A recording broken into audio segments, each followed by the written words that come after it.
All right, 3, 2, 1. All right, everybody, welcome to Simply Bitcoin, the channel that breaks down all the daily Bitcoin news, meme review, daily fails, software releases, and of course, we run the numbers. But first, drop us a like and subscribe. Okay, let's start it with the numbers. Block booty dashboard. Block height of 654,702. We're looking at a Bitcoin price of 13,456. It just changed. That was nice. Chain rewrite days of 596. And total lightning capacity 1,044.75 BTC. Looking good. And we're building that base, man, where it's just like Bitcoin, you know? It steps up and then it builds a base. It's consolidating. Consolidating channels. I like that. Phil, it's time for the daily fail. Okay. I believe it's Steve Barbour. Okay. And he is a hardcore Bitcoin miner. Puts out a lot of great tweets about Bitcoin mining, like do's and don'ts and stuff like that. So anyways, I love when fees are high and all the non-miners start complaining. It's our time. It's our time, you bunch of snowflakes. Pay to play. So this, he's obviously not the fail, okay? But what is the fail are the people that, when the Bitcoin fees tend to go higher, you start to get these like fee fudsters, okay? These people that show up and pretend that Bitcoin has this narrative, which is cheap, free money for everyone. Which it never was intended to only be this one single narrative. Yes, certainly at a point in time, it was cheap due to the fact that nobody cared. Nobody really wanted it. So it was almost free. But guess what? As the network grows, more and more people desire to hold it, more and more people desire to use it. And guess what? It's a pay-to-play system, exactly like he said. So Absolutely. if the fees are that high, it's because somebody's paying that much to transfer value on the Bitcoin network. Absolutely. And Bitcoin, doesn't care about our narratives. It doesn't care. It does what it does. So we could sit there and cry all we want about the fees like a bunch of losers, and act like we don't understand, or we can start to understand how this network is built and realize that this is actually a very good thing. You're exactly right, Phil. And everyone has to remember the fees are by design. Okay. It's by design. It's not a bug. It's a feature. Right. And yeah, man. I completely understand that guy. Cause for miners, me being one myself, it's awesome right now. About 26%, and yesterday was about 30%, 30% of the block reward is coming from fees. So for us, that's 30% more revenue. That makes us very happy. So, guys, it's not a bug, it's a feature. Phil, it's time for the daily meme review. All right. So this is short and sweet, but it's hilarious. So we have to go check it out. It is by it's Peter Schiff commenting on Palm's tweet, and Bitcoin meme hum, of course, with the best memes. He replies with, Peter telling Bitcoin is a good time.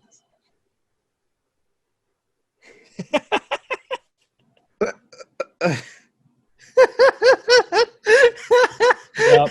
All right, Phil, I have a weakness for laughing, so yep. I'm going to give it a 9. Oh, a 9, are you? Well, I am going to give it 9.5. Woo! Okay. All right, so I give it a 9, Phil, because it made me laugh. You know how it made, yep. How I love me. The message was concise. However, for a noob that does not understand how much Peter Schiff is a troll, they're gonna have a hard time understanding that, and that's why I didn't give it a perfect 10. What about yourself? Yeah, so it got a 9.5 for 2 reasons from me, right, and didn't get a 10 because yes, noobs are not really going to understand the whole Peter Schiff drama. But for me, it really touches, because I've read so many of Peter's terrible tweets before I finally blocked him, so I didn't have to see his garbage anymore. Like, seeing that is just wonderful. So I would have given it a 9, but it got the extra 0.5 because it's it's taken a stab at Peter, and he is just so terrible. He keeps doubling down on his losing position, and it's just so sad. They cheer for these, micro percentage points on gold. And Paper it has gold. none of the values, huh? It's paper gold. Everyone's cheering for paper gold. It's not your gold. It's crazy. It's ridiculous. It doesn't have any of the qualities that Bitcoin has, and its use case has already been had. Its time has already come, and it's already gone. It doesn't work anymore. I absolutely agree. It's nice to, you know what I mean? Like, it's nice to look at. It's great for cufflinks, but it's time for Bitcoin. Exactly.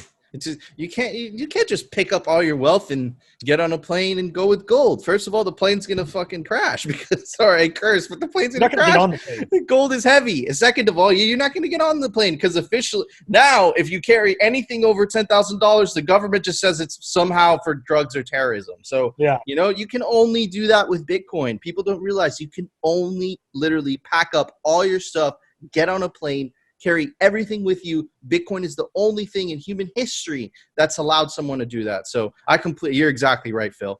Phil, it's time for the Daily News, sponsored by Crypto Cloaks.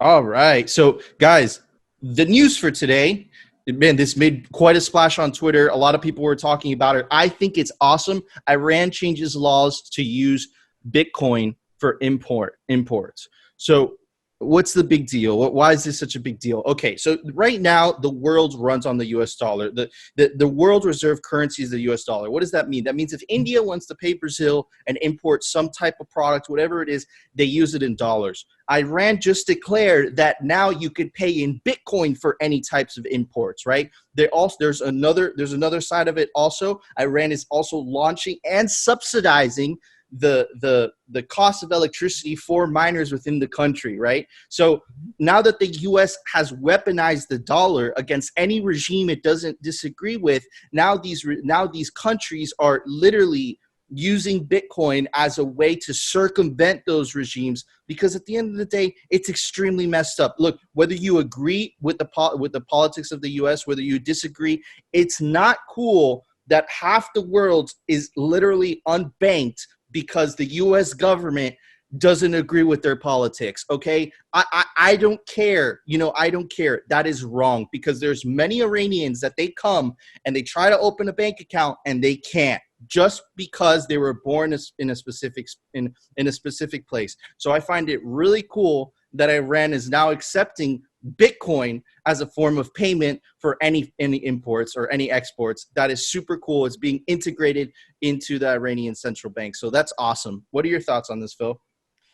Yeah, I think it's look, I think you hit the nail on the head on all the points. And it's just unfortunate, right, that money gets used in this way, to create these type of, technically hostage situations, right, where countries are essentially, held outside the means of, the means of production, the means of wealth, and it's just absolutely brutal. So it is very good to see that they can use Bitcoin to do this. And you know what? I mean, I know that, people can take the stance of, well, Bitcoin harbors terrorism and this and that, but the whole point is that anybody can use, like, that is the whole point of, an uncensorable money that's decentralized, is that anybody can transfer value.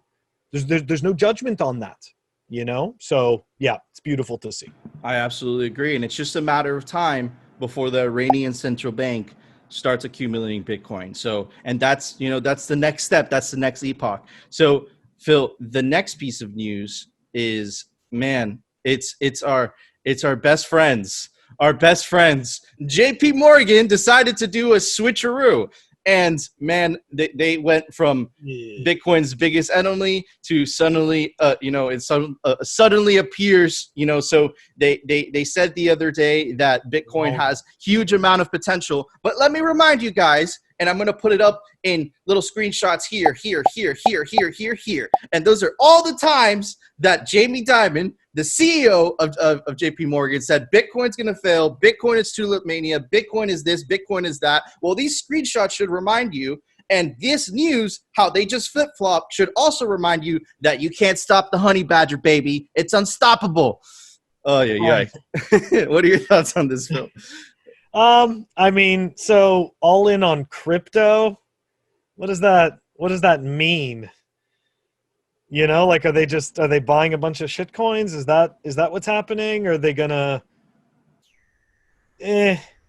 So anyways, I don't get me wrong. I'm not too, I don't really care so much, that the JP Morgan's getting all in on crypto until I understand what that really means. But at the end of the day, because Jamie Dimon has just been such a troll to Bitcoin, it feels good. I really harbor no feelings, man. You know what I mean? Like, it's like, it doesn't need him. It doesn't need JP Morgan. It's like, meh. These guys are old news. It doesn't need him, but it's crazy how these big financial institutions, including PayPal, are being forced to use Bitcoin because PayPal hates Bitcoin, but they were forced to use it because Cash App was making so much revenue from it. And because PayPal's a public company, same as JP Morgan, they don't have a choice because they have to make their investors happy. It's freaking awesome. And speaking of banks, shout out to our next piece of news. Shout out to Caitlin Long. She made a huge announcement today. Avanti Financial joins Kraken as a Wyoming-approved crypto bank. Here is the legalese. This is awesome because this is the state of Wyoming finally announced the actual regulations of what you need to basically hold custody of digital assets and qualified custodian status. So they're explaining what it takes to become a quote-unquote crypto bank. I call it crypto bank, but in reality, Caitlin Long is a huge Bitcoin proponent. She loves Bitcoin. I think she only holds Bitcoin, correct me if I'm wrong, but this is huge news because one of the biggest frictions right now when it comes to traditional finance, because remember, guys, we're retail investors, right? So retail investors, it's become tremendously easy for us to buy into Bitcoin. But when you want to do business in Bitcoin, when you want to accept Bitcoin as a form of payment, it's incredible. It has incredible friction. There's a lot of projects right now. There's BTC Pay Server, which I think is one of the best and most important projects in the Bitcoin space right now. But traditional banking has to catch up. And Caitlin Long, sorry if I'm Hispanic. I don't know if I pronounced it wrong. I mean, right. But man, shout out to her. And and Avanti Bank becomes the second bank to get the crypto charter approval in Wyoming. And that means anyone could open a bank account in Wyoming, and the friction between buying, selling, changing of the assets between, the ultimate shitcoin, the dollar, and Bitcoin is going to be so much easier and seamless, and it's going to be extremely attractive for business. Yeah. So I think her name is pronounced Caitlin, but it's all good. Sorry, Caitlin. Sorry. But look, I mean, at the end of the day, I'm still somewhat skeptical of what these regulations really imply to the retail Bitcoin holder. She may hold Bitcoin only, but she always refers to cryptocurrencies and crypto assets, which unfortunately validates the use case for shitcoins. So, I mean, don't get me wrong, she may be a big Bitcoin proponent, but by not being outspoken Bitcoin only, she's lending credibility to those projects and what they're doing. So, do you think she's doing that, Phil? Do you think she's doing that because she doesn't want the mainstream understands when they think of Bitcoin, they think cryptocurrency. They're not down the route. They're not as well educated. Do you think perhaps she's doing it for those reasons, or do you think it's more nefarious? No, I don't necessarily think it's nefarious. I think she's, a business person, and she sees a giant business opportunity. And Wyoming is, it's one of those things where they feel like they kind of missed other booms, that they could have been the centers of other booms, and now, like, this is their shot, So anyways, I just think, you know, she's a person who, like I said, may hold Bitcoin and may believe in its tenets, but, you know, I get kind of worried about that other crypto asset stuff. I agree. You're happy, but you remain cautiously skeptical, and that's very healthy. And shout out to Wyoming. You are the Bitcoin Chad state. Yep. So, Phil, there was what am I saying? There is a software. What's wrong with me today? There was a software release today. Why don't you tell us about it? I'm going to try software releases. Okay, let's see what we've got today. We are looking at, Lightning Terminal version 0.2.0 released. So I guess in Lightning Terminal, what they fixed up or what they added was LND version 0.11.1 beta, Loop version 0.10.0 beta, Faraday version 0.2.1 alpha, and remote LND support. That is going to be in the link in the show notes down below. Awesome. Thank you, Phil. Guys, I hope you enjoyed another episode of Simply Bitcoin. There's a lot of news today. There's a lot of stuff to cover. But remember, this is a one-stop shop. We cover it all. It's only Bitcoin. And don't forget to tune in tomorrow for more Simply Bitcoin and no shitcoins.